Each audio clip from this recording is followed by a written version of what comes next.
Good morning everybody and welcome to the Kids Content, Games and Convergence Conference presented by Screen Queensland. I'm Tracy Vieira, I'm the CEO of Screen Queensland. And before I start, I would like to respectfully acknowledge the traditional owners and custodians on the land of which this event is taking place and the elders both past and present. The Kids Content, Games and Convergence Conference is part of our focus on driving the growth of the state screen sectors. This is across all platforms, film, television, multi-platform, digital and games, and is part of our commitment to the emerging screen sector. In doing so, our job is to build with you a sustainable industry and one that will keep people like you in employment for long and illustrious careers. Your job is to learn, create, innovate, and build smart businesses that can grow with you. We want you to become leaders in your fields and not work from a level playing field, but rather elevate Queensland above the competition and open the doors to interstate and global business. We have a small but industrious sector and we're committed to growing the base. We will be launching and rolling out new initiatives in the coming month, for instance, our emerging program, and have also just launched our enterprise program, which is on our website.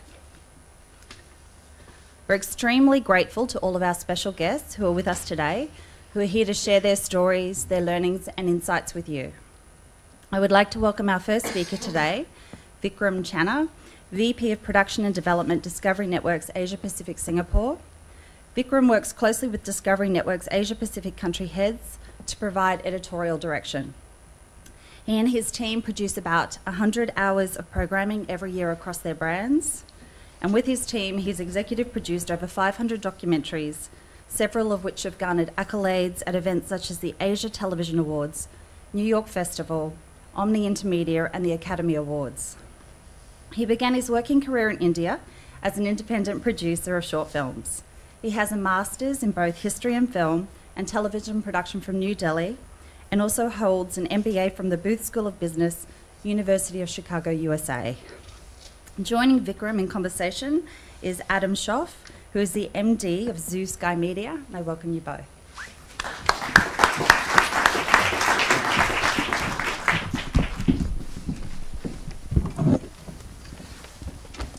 Okay, well, welcome. I'm Adam Schoff, and I've got the great pleasure, I suppose, of introducing quite a good friend and colleague of mine now, Vikram Channa, who I've known for some time. It was an interesting one to try to introduce Vikram and try to think about how best to describe him. And I suppose I look back at what Winston Churchill, how he once described Russia as being a riddle wrapped up in an enigma, or vice versa. And he may well have been describing Vikram when he made those comments. Vikram's an Indian living in Singapore, but feels most at home in Taiwan. And he is a genuine nomad. So by that I mean his worldly possessions literally fit into his Samsonite carry-on luggage. A story that you may want to hear more about when you catch up with him for a beer at some stage later on over the couple of days. His LinkedIn profile refers to him as being in the business of creativity. His colleagues in at Discovery refer to him as the Wikipedia. And as Tracy said, he's got a master's in film and TV production. He's also got his master's in history as well as an MBA. But most importantly for you guys, he is responsible for, I believe it's actually over 130 hours of programming and production in the Asia Pacific region. He's genuinely one of the most interesting and thought-provoking individuals that I've ever met. And I suppose in an industry, as you guys would know, which is full of stereotypes, with Vikram, they seem to have broken the mould when he came out. So no further ado, I'll sort of throw across to Vic. What we're going to focus on today is obviously Discovery Networks, which Vikram works for, but in particular their Discovery Kids channel, which launched nearly 2 years ago. So Vic, do you want to just give the guys a bit of an overview of Discovery Networks Asia Pacific, and then we'll look specifically at Discovery Kids? Sure. Thank you, Screen Queensland, for inviting me and Adam, and thank you, Adam, for, I guess, a intriguing description. I hope I don't disappoint anybody. Our former MD used to sort of describe, when he used to talk about Discovery Kids, he always said, I used to be a kid once. So that's how we sort of got into the kids business. We were all kids at some stage. I personally feel I've never really grown up. The nomadism is just a trick to continue the journey of not taking dire responsibility, which sometimes prevents us from really understanding brands like Discovery Kids. But before we get into kids, about the sort of main Discovery Networks Asia Pacific, which is based headquartered out of Singapore, we have a set of brands across the factual and lifestyle portfolio. Obviously, on the factual side, we have our flagship brand, Discovery Channel, supported together with Animal Planet, as well as Discovery HD.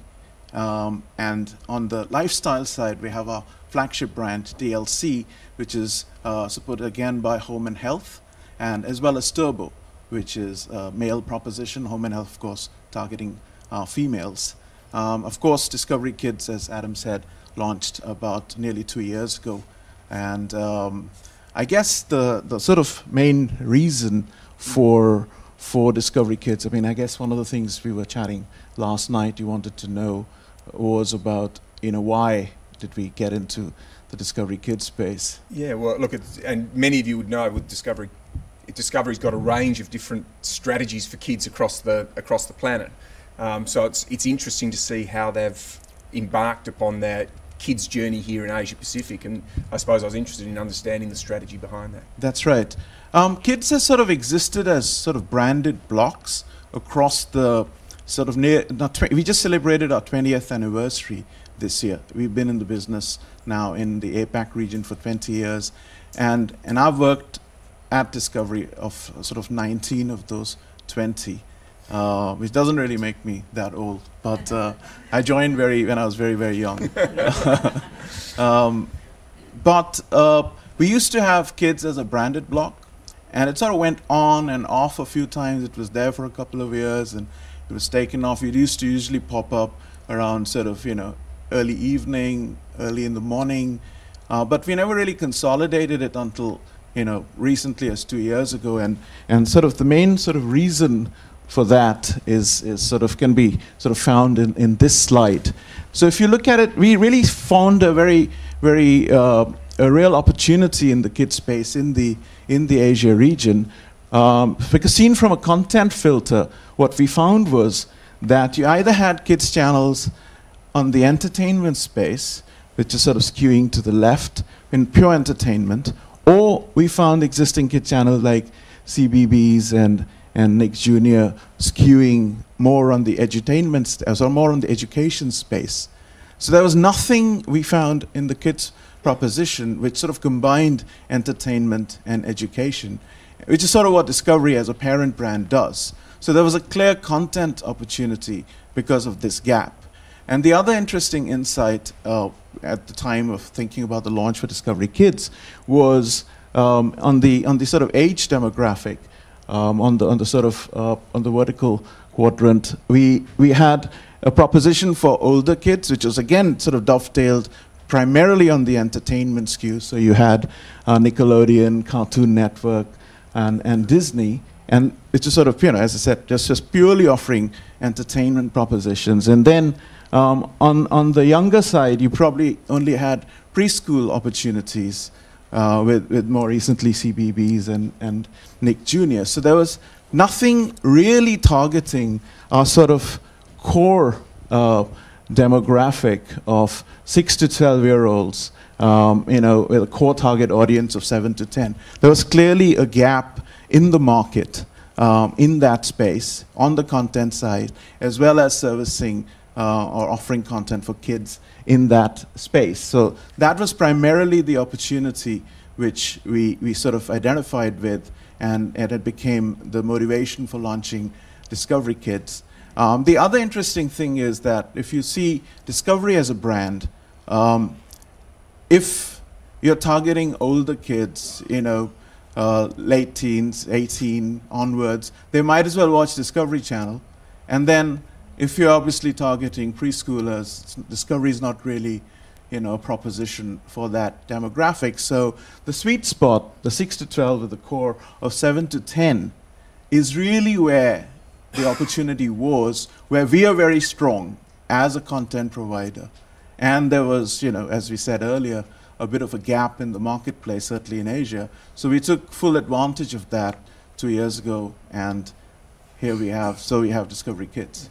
And tell me, is Discovery Kids seen as sort of a transition? So you're building your audience in that core demographic so that they'll then move on to the other Discovery platforms? It is. You're right. It's a very interesting space, the sort of 6 to 12 space, because one of the challenges in Asia is there's such an emphasis on education, for parents in terms of, the upward mobility and the pressures of that brings certainly amongst Asian families, pretty much, all across the board in this part of the world. What it meant was that certainly in East Asia we find parents don't really encourage TV viewing, after the age of 5, and of course, you sort of, especially between actually the demographic we're in, because that's when TV is bad for you. You should be focusing on studies. That's probably why a lot of channels have not played in that space. So they've stuck at preschool, or they've gone on for providing more entertainment propositions like Cartoon Network, etc. When parents sort of, okay, you're done with school, you can watch cartoons and other sort of entertainment. So it's an interesting punt we have taken, where our belief is the core sort of values of our brand and the trust we inspire, especially with parents. So in this sense, Discovery Kids is not just targeting kids, it's a co-viewing proposition where we feel the parent brand has enough trust, and that should be able to transfer and create this new opportunity within this demographic. So you're not just trying to corrupt? No, not at all. That's right. Okay. Amongst the few. But it is interesting, when we talk about Asia Pacific, obviously there are many countries, there are many regional differences. Yep. How do you manage that proposition, and with regards to how you're looking to plan moving forward, are you focusing on the differences amongst the region, or are you focusing on the similarities across the region? It's a bit of both. Really, you've got to be quite nimble and dexterous in the TV environment that we have today. One of our key markets, which is sort of driving a lot of the growth for the kids space, is really India, which is probably one of the youngest countries in the world in terms of our sort of population demographics. I think the statistics were most 60% or 65% of India is below 30. That's how young India is at this point. And obviously, it's 1.2 billion people, so there's a massive opportunity in the kids space. And again, for the same reasons we just discussed, there was a massive, there was a big gap and opportunity in the kids space where nobody was servicing this edutainment type content for 6 to 12-year-olds. And as I said earlier, although in East Asia, there's a lot of sort of embargo on watching television at that age. In India, it's not as hard. Kids do join, their parents and the sort of popular mainstream TV and tend to watch a reasonable bit of television during prime time. So it's not as tough, relatively speaking, and that's sort of come through in a fairly dramatic rise in households, even within the 2 years we've had. And because of that, to answer Adam's question, there is a fair degree of decision-making decentralized to the India team, as far as India goes, because they're best placed to take advantage and harvest the opportunity in that market. But in the rest of Asia, where we are still growing, it's more of a play on similarity, where we try and sort of centrally manage the proposition and ideas, where we hope that one idea can broadly work for the entire sort of Asia region. But India, because of its sort of unique opportunity, has gone ahead and it just created a couple of series purely targeting in the local language at kids in India. A series called Mystery Hunters, which was, I think it was originally a Canadian format, which we took over and used to be on Discovery Kids in the US a long time ago. And we sort of customized that, and it was done by the local team in India and did really well. Now, I know that within the Discovery Network, Discovery Channel, I think, is the #1 international channel in Asia Pacific. I think it's 200 million plus subscribers on a monthly basis. At the moment, Discovery Kids in about 27 million homes. So what's the rollout plan, and how are you seeing Discovery Kids evolve in what is a very competitive space with the likes of Disney and CBeebies and Nickelodeon and others? That's the sort of key slide. At this point, we're in 7 countries, 8 languages, and as you said, 26 million households. I mean, of course, our goal of our distribution team is to be pretty much in all the major all the major countries and distributing platforms in the APAC region. That's sort of a given. But it's not easy to get shelf space. So we are sort of really working hard trying to show the success of the channel in these countries already, and also use which I guess we'll touch upon later, some of the local productions which you're beginning to do, which I guess a lot of you will be interested in, to use them almost as flagships which carry the spirit and do the sort of hard work of being ambassadors for the kind of fun and unique brand Discovery Kids is. So we are trying to pretty much be in all the key spaces in the APAC region. Great. And I suppose obviously this is a games and convergence conference, so I'm sure everyone out here is very interested to see whether the trends that you're seeing up in Asia Pacific, and it's very interesting, Australia obviously want to be seen as part of the region. How are you seeing those trends, particularly across new media, particularly given the youth in Asia Pacific have been very quick to adapt the new technologies, and I think they're the biggest users of it? I think the sort of first couple of years have really been more a startup mode to get the TV side of the business going. But of course, especially in the kids space, the second screen is a major competitor to the main screen. And I think we are just about, now that it's sort of set up in the 7 countries and is sort of gaining traction and has been received well, our marketing and new media digital teams are beginning to sort of engage with the precise space you're talking about. And by the end of this year, we're going to have an even more robust website, which already has some games and all kinds of quizzes, etc., to entice kids to come onto the main and watch the main channel. Together with that, we will get into the social media space, and we'll have a Facebook page by the end of the year. We're getting into mobile apps as well, and more recently, we've had a very interesting partnership with this amazing entertainment company and space called Kidzania, which is, I think, originally a Mexican company, and it sort of opened up its sort of, it's a very different kind of theme park. It opened up in our part of the world recently, and what it is it's sort of the opposite of Universal Studios and Disney. It creates platforms where kids can do adult jobs and actually earn virtual currency. So they actually replicate real world experiences. So they'll talk to McDonald's or an IBM, and they'll actually set up little themed experiences which are real, and kids can actually do jobs. I think that's been McDonald's business plan for forever and a day, isn't it? That's right.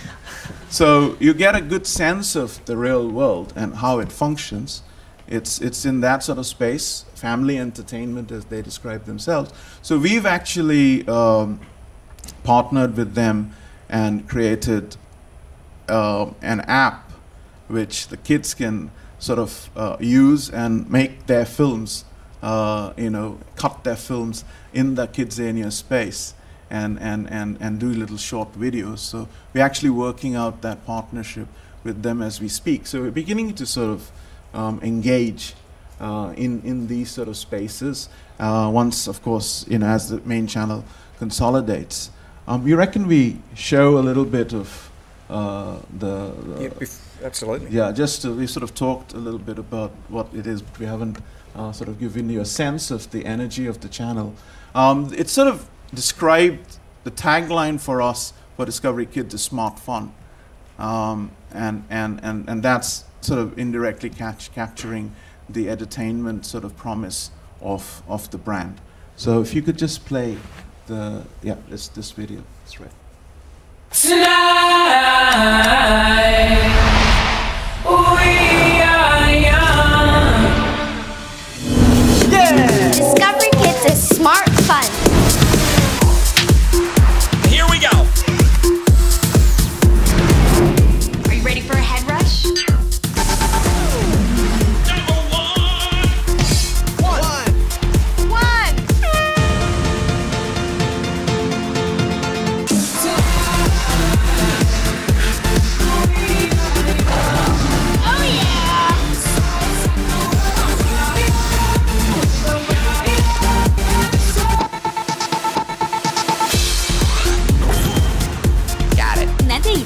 Bagus.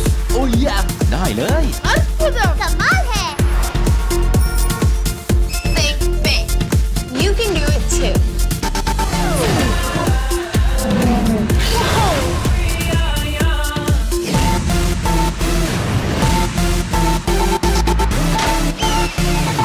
Welcome to Adventure 8 Zoo Games. Mystery Hunters India.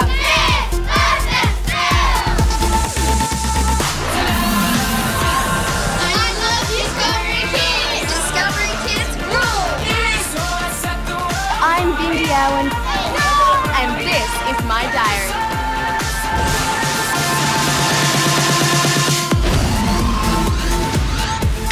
We are Discovery Kids. What about you?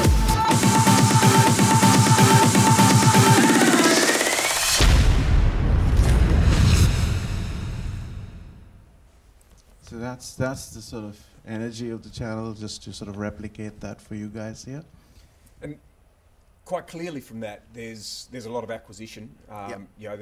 There's shows there from BBC and from others. Obviously, I've had first-hand experience of the fact that you both commission and acquire content. For the audience out there, do you want to just sort of take us through how that process works and what Discovery is looking for from an acquisition perspective, but also those gaps that might appear around commissioning? Absolutely. Let me put this slide up. So this is sort of the channel proposition. So Discovery Kids lets children explore their awesome world and ignites their natural curiosity by providing content that is fun and enriching. The channel stimulates learning and imagination and provides a safe environment that parents can trust. Discovery Kids offers its young viewers a world of endless possibilities through informative and entertaining programming that explores. And these are the sort of key genres in which we are looking for most of our acquisitions in the adventure, nature, science, wildlife, history, and technology space. And we've actually found lots of programming from all over the world, from, of course, the UK, Canada, elsewhere, to sort of service these kind of needs, because I think there wasn't really a channel, certainly in our part of the world, which sort of tapped into the opportunity. And we found pretty solid sort of shows, some of which we can get into a little bit later. But those are the sort of key genres. So if you actually notice, it's really mirroring the parent Discovery brand. So, but of course it has to be done in a sort of a different way and made even smarter and more fun for kids. But primarily the genres are very similar to what you find on the main channel. And so at the moment, what sort of percentage of content that you've got up there is an acquisition as opposed to... It's primarily an acquisition-led network. We haven't commissioned more. I mean, we've commissioned about 4 major series at this point, which you know we'll get into in a little bit. But one point about acquisition and one key difference from the parent brand is that because kids space, especially in our competitive networks, is defined by animation, no matter which market we are in. So animation has been one of the key categories which Discovery Kids has embraced. But we are very mindful of making sure that when we engage with animation and we are thinking very carefully about actually getting into a commission space with animation as well, to create sort of our own first major series in the animation context, to balance again the education and entertainment angles, which are very hard to come by. Most of the animation space in the kids' world is really heavily entertainment skewed. I'll just play you an example to sort of explain what we mean. So if you can just play Wild Kratts. It's one of the most successful franchises we acquired, and it's really acquired cult status in all our key markets because of the way it blends a little bit of natural history footage in a very interesting, intriguing bunch of characters created in the animation space to create a really fine balance between learning and entertainment. Get ready for Activate creature power suit! Cool! cheetah speed To the creature rescue! and lizard glide, Whoa! Let's do this. falcon flight and lion pride. Bring on the creature powers! When danger calls, Wow! Back off, Bamboo Stork! Wild Kratts. Weekdays on Discovery Kids. So that's actually built around some existing natural history footage, and then you wrapped around a mission of understanding the creatures around with the key characters in the film, and it's a space we are really looking at from co-production commissioning perspective in the future, where we can actually create a whole new kind of programming, which from our perspective, more meaningful use of animation to reach out to our key demographic in the 6 to 12 space. So is it fair to say that as the channel develops, there will be more of a skew towards commissioning across the region? Step by step. I mean, I think, as I said, the commissions play a very key role, of course, in localizing the channels in the broader region, but they're also ambassadors of our brand. Our logic for commissioning or co-production is actually quite straightforward. We don't want to commission or co-produce anything which is available in the open market. It's only ideas which are completely cutting edge, never been thought before, that will actually find traction with us. And of course, adhering to the principles we've been talking of in general and smart fun in specific. So maybe it's good to show an example of Yep. what we consider a pretty unique sort of place. So I want to play a clip of a series we are now in our second season with. It's called Kids vs. Film. And it works for us at several levels. On the main parent brand, on Discovery Channel, for the last 12 years, we've run a sort of flagship sub-franchise called First Time Filmmakers, where we've engaged with young filmmakers in different countries who've worked in the local industries, but have never made films for international channels. So it's been one of those projects which has defined our presence in multiple markets and earned us a lot of goodwill by giving opportunity to young filmmakers to make their first international films. So sort of from the spirit of that, we thought, what if we could take that experience we'd had over 12 years of working with young filmmakers on the main parent brand space, and what if we took that to to the kids space, and that's how Kids versus Film was born. And we sort of scouted around in the acquisition space, and there was nothing out there which actually takes the discovery experience of crafting film and takes it to kids. There was absolutely, we had to sort of build this from ground up. And those are the kind of projects which we are looking for, which are unlikely to be found. In fact, that's the first thing we do. When we come up with an idea, we will check to see if a vendor has that sort of a program in their sort of inventory.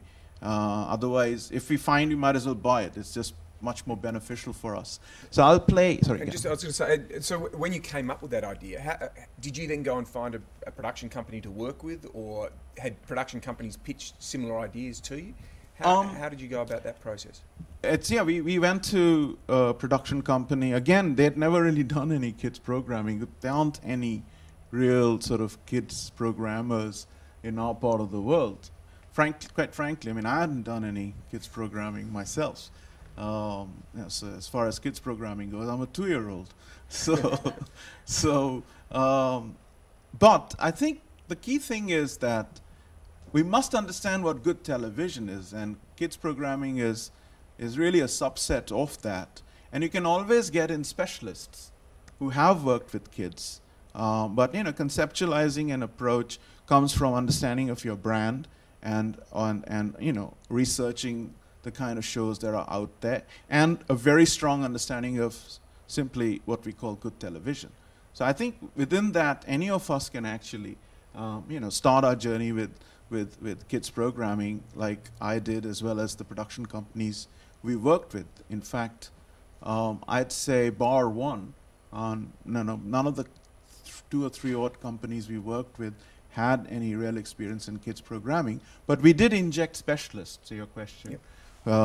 Directors who had flair and track records, but we were able to conceptualize the space in collaboration with the teams and really create very original, authentic spaces. So maybe we can play, and then we can talk a little more about what that space is. So, it can fuel some thoughts in you, and you can hit us with some ideas in the near future. Love watching films? Why not make one? You get to make your very own documentary. You know what would be cooler? Want to be the director at all? I wouldn't mind. Action! We have to do something different. Cut! Cool! You're like a pro. That's a wrap! Make some noise for our documentary filmmakers. You can never be too small for the big screen. Kids versus Film, a new series on Discovery Kids. So what Kids versus Film is, what we did was we simply offered our crew to the children. And so, the camera people who worked on our channels, the editors, when we cast the hosts, they're not just hosts, they are hosts, producers, and mentors.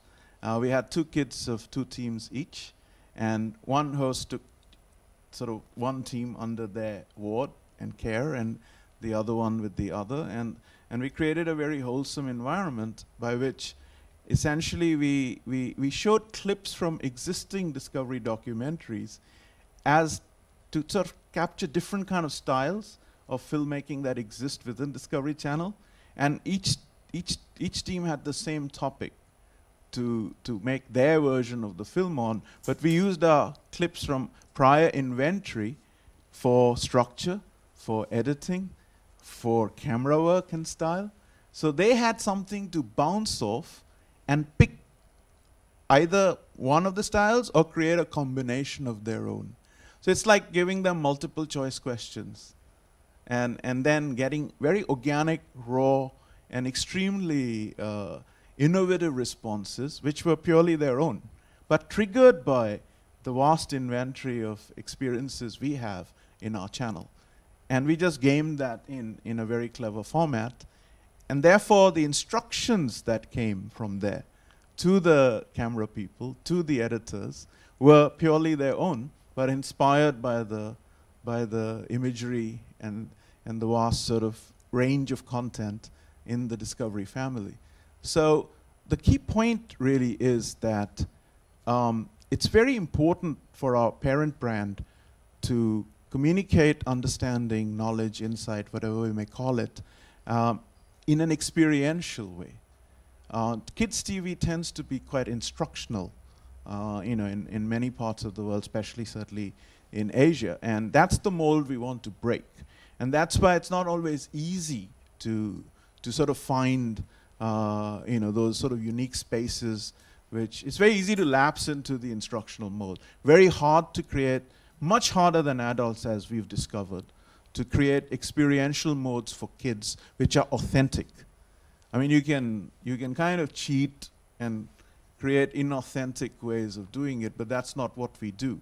And yet you have to structure the experience in a very thoughtful way, and that's a whole new way of doing things. Certainly, in this part of the world, it's not very easy, but we are very confident about it because we know how it works for the parent brand, and yet at the same time, it has to be rigged differently when we work in the kids space, and that fine balance is something I think.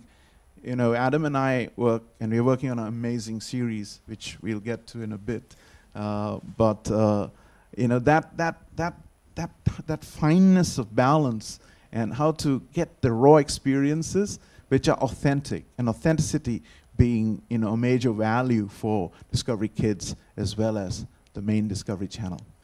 And I know, having spoken to Vikram a lot about kids versus film, that the evolution of it is to start to have those additional touch points, that convergence, and the digital platform. Yep. TV's always been quite one-dimensional. You can watch other people experience it, but you don't get that experience yourself. And it lends itself to being able to create platforms that would allow any kid to learn those skills and create and upload content. Yep. Is that something that you see happening more and more within the Discovery realm with the projects that you're working on, the fact that you want your audience to learn? I think we are still sort of grappling what is the best way for, we are still in the, we're a cable satellite company, and we sort of primarily still operate in the sort of regular television space, but it is, we all know it's shifting in a very significant way, and I think we are genuinely engaged in the process of trying to figure out what for us is the right way of engaging in that space.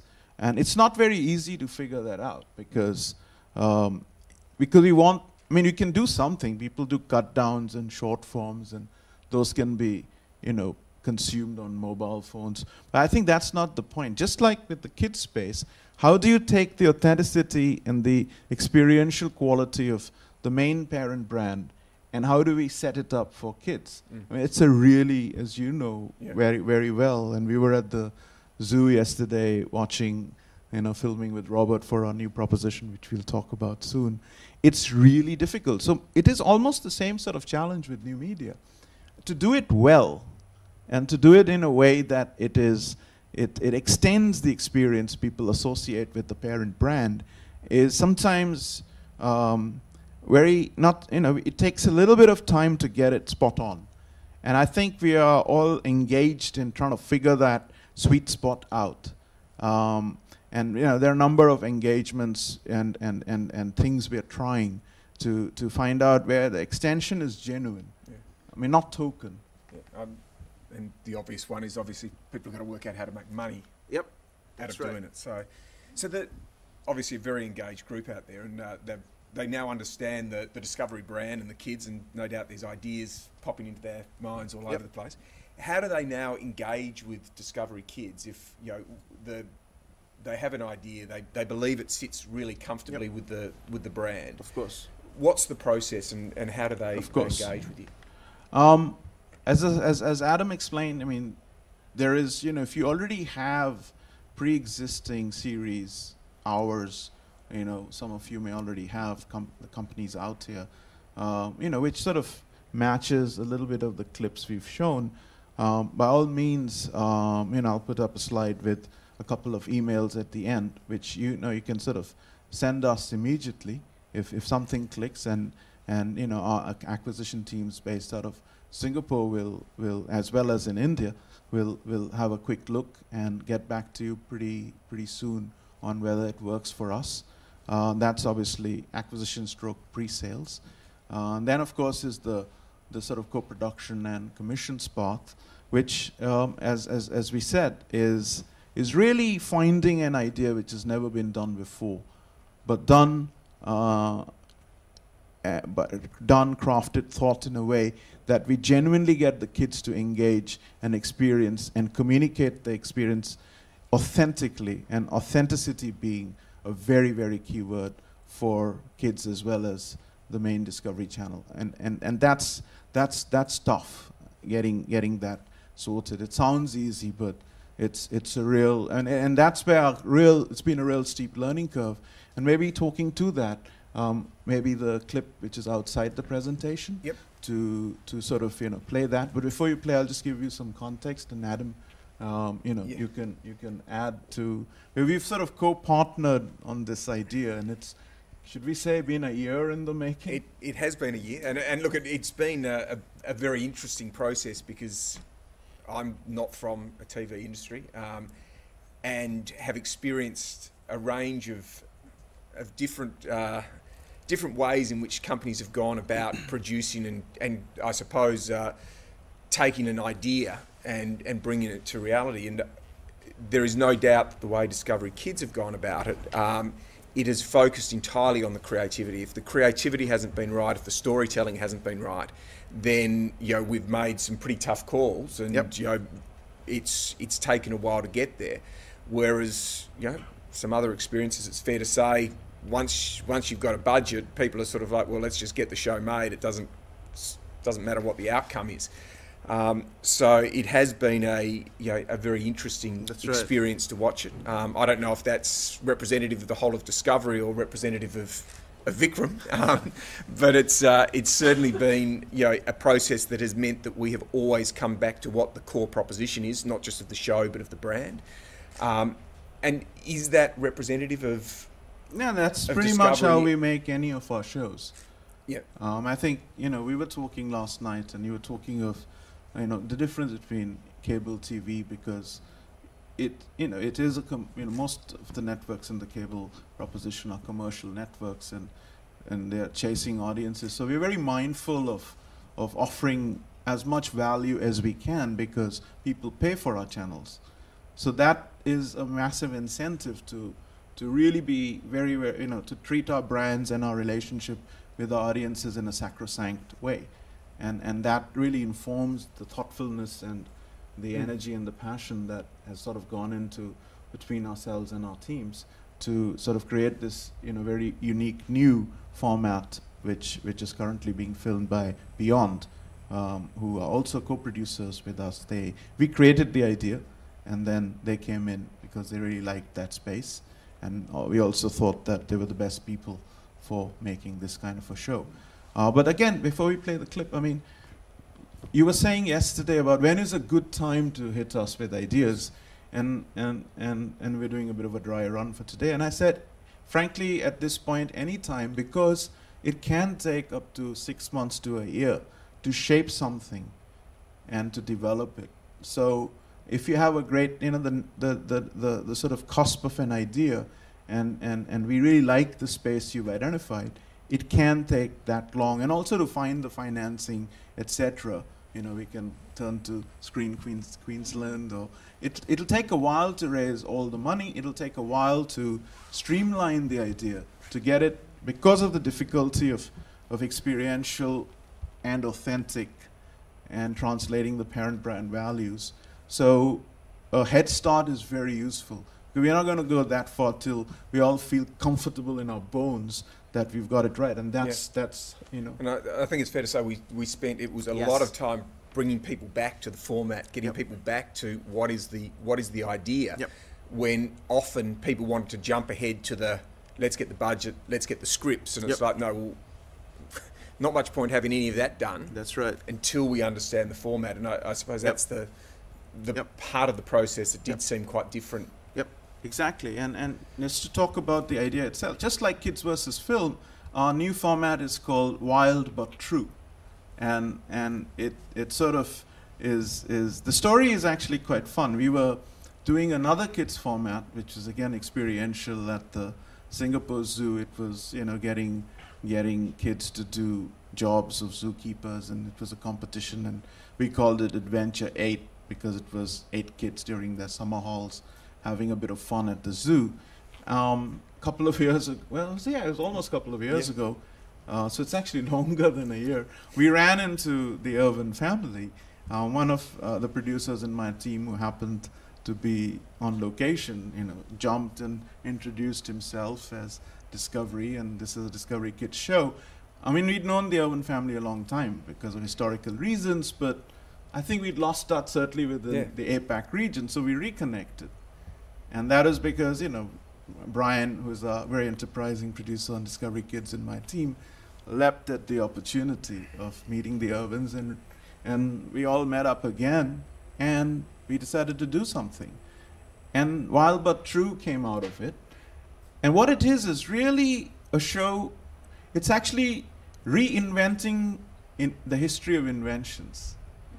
And it, of course, goes to the parent brand on the other side, the Irvin brand, which is obviously to do with nature and Steve's legacy, of which, you know, Robert's the sort of next custodian. So we play in that space because the proposition is that much of the good in scientific development has been inspired by nature. So that was the sort of principle which we reverse engineered. So we take some of the cool stuff, whether it's the noses of bullet trains or very quietly running computers because of the fans, which now make almost no noise and are really tiny. And we found much of that is really you know, inspired by nature when you really talk to the scientific community. So we got Robert, who is the guardian of the natural world, and goes looking for the right kind of animal which might have inspired a particular invention. And then we paired him up with the girl you'll see in the clip is not the girl we eventually worked with. This is a clip from another era, but it still captures the spirit of the show. So Isabel is really the guardian of the contemporary world, more urban, a geek who understands how tech works. The two together with an artificial character which we are in the process of imagining, kind of a know-it-all who's sort of going to be animated, and a playmaker or a game, sort of game maker in the format. The triumvirate will then really retell us on how invention happens, together with the real-world scientists who will also pop in and out of the show. So we really retell or reinvent the story of invention itself. And it became wild, but it's inspired from, you know, inspired from the world of nature, but it's true because that's what really happened. So that's what the name kind of captures. So, you know, maybe you want to play the clip and then we can chat about it some more. G'day, I'm Robert.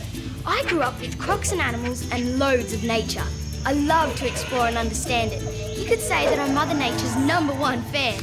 I'm Channa, and I love the man-made world. Nothing's more exciting to me than to explore and understand modern inventions. Some may say I'm a tech geek. Together, we'll show you how every big idea in our human world comes directly from an idea out here in the natural world. Don't believe us? It's wild but true. Have a look at these little beauties. Not only have they ruled the primeval landscape for millions of years, but they have something in common with human soldiers. What do you think it is? I can barely see them. That's it. I can't see them if they're hiding. Crocs and alligators are really good at hiding. Look here. Their skin is coloured light olive green with lots of shading and black spots. That creates a pattern that matches the mud and greenery they're hiding in. Soldiers have learned from nature to color their clothing to fit into their surrounding area. In fact, they have different patterns and textures for each landscape. Together we'll discover how Mother Nature's inventions have been turned into awesome ideas used by us. Look at this. A man can't hang around like a tree frog, can he? The skin of a shark can't make us humans faster in the water, can it? Can these termites help us build greener, cooler buildings? Join us as we take you on a mind-bending journey of science filled with Adventures! inventions. Don't say we didn't warn you. It's going to be wild but true. Only on Discovery Kids.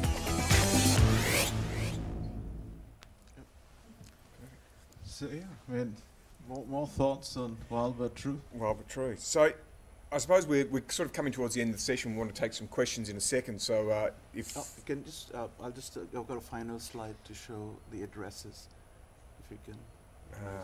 There we go. So you can all take down some notes on how to contact Vikram. But so you've mentioned obviously that the commissioning in Wild but True was one of those where you saw a gap in your market.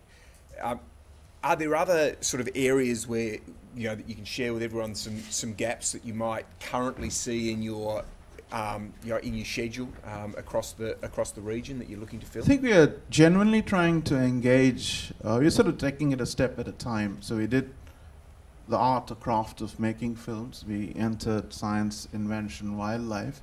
As I said, animation is a sort of key area for us to engage with. And animation may not be pure animation, could be a mix of live action and animation, as long as it in a very unique combination captures some of the values we've sort of talked about. I think the logistics process, how stuff gets done, Discovery is a sort of great channel, for that space, how it's made, how do they do it? Is there an opportunity, in that kind of space in the future? That's also something we are thinking about at this stage, and what would be a game-changing, unique sort of idea to sort of capture those kind of spaces for our audiences, I think, are the sort of areas we're looking at. Fantastic. All right, well, I'm not sure at this stage whether anyone's got any questions. I've obviously got a couple more that I can go through, but is anyone... There are two email addresses. You can email to me, and I can pass on if it's an acquisition to our acquisition team. And we have an office in Sydney as well, so you can always use the second address. Either ways, it'll come to the same people pretty quickly. It's difficult to obviously send him a proper letter, given it's to a Samsonite case, but email definitely does get to him. So is there anyone that's got any specific questions? Hi, I've got one up here. Just wondering if you're commissioning, sorry, at the back here. If you're commissioning, what sort of budgets, can you give us any idea of what sort of budgets you look at? It's a range. I think like animation is not so, it's quite expensive, so we understand that then we have to probably work and look for co-producers. So it's really, it depends on the idea. If we really like the idea, we'll figure a way out of making it happen, and if it's expensive, we'll have to find 2 or 3 key players to work it out, without sort of being held to specific figures. But Wild but True is a reasonably expensive show. I'm saying compared to the money we have even for our main channel, it might be even more expensive than some of the things we do on Discovery Channel because of the nature and complexity of the shoot. But we've not shied away because we genuinely want to use our commissioning co-production strategy to really inspire and create new ground, break new ground in kids programming. So on that, just in terms of the flexibility people might have, when you're looking for your rights around a show that you might commission, is it just across satellite? Is it across the region? Are you looking for global rights? How is that working? See, this sort of kids proposition which we have is really the 6 to 12 in the sort of edutainment space is really in the APAC region, and for the investment we make, whether it's acquisitions, pre-sales, or commissions, or co-productions, we will like to keep all key rights, cable or free-to-air with ourselves, because that's our channel business. But that also means that, supported by our brand and when we co-produce or work with any of our partners, the rest of the world is open for the investment to be recouped. So our real interest is to really be focused on our rights packages in this part of the world, in the APAC region. So that allows a lot of potential opportunities to slice and dice. And what sort of likelihood, if you are commissioning or someone's doing a co-production, that the program will be picked up by the international group, or I love how the Americans are always very good at taking on international content. It's a tough one, because although there are Discovery Kids, propositions within the Discovery family, they're all a little different based on the market opportunity in those markets. So, for instance, in Latin America, we sort of entered the kids space via the preschool space, because that was the opportunity for them. It's more in the hub space. It's called hub. It's not even called Discovery Kids in the US. So, of course, whatever we sort of create is passed on to the international global teams, and if they're interested, they can always raise their hands.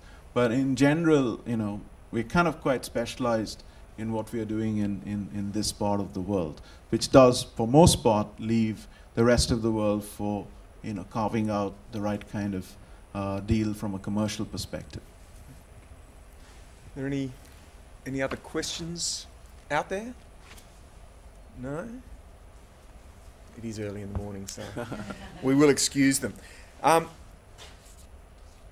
In terms of those carving out of rights as well, just getting back to the games and Convergent, the digital rights around that, guys might be interested in how those rights are, and whether that's something that Discovery Kids look to take control of, or is it something that you leave to your partners?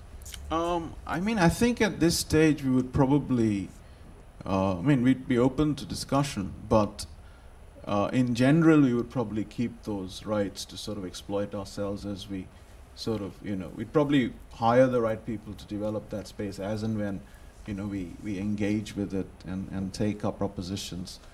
But yep. Yeah, we are sort of looking to control that space as well. Okay, fantastic. Oh, one more minute. Well, probably just enough time. One more question? There is one more question. Any more questions? Assuming it's on brief, do you look for scripted and factual content, or are you just factual? It's a combination. I think there needs to be a real world takeaway from an insight knowledge perspective, but we're actually quite open to combining the two in a unique way. And sometimes, you can even have scripted content which has inspirations from myth or history, for instance.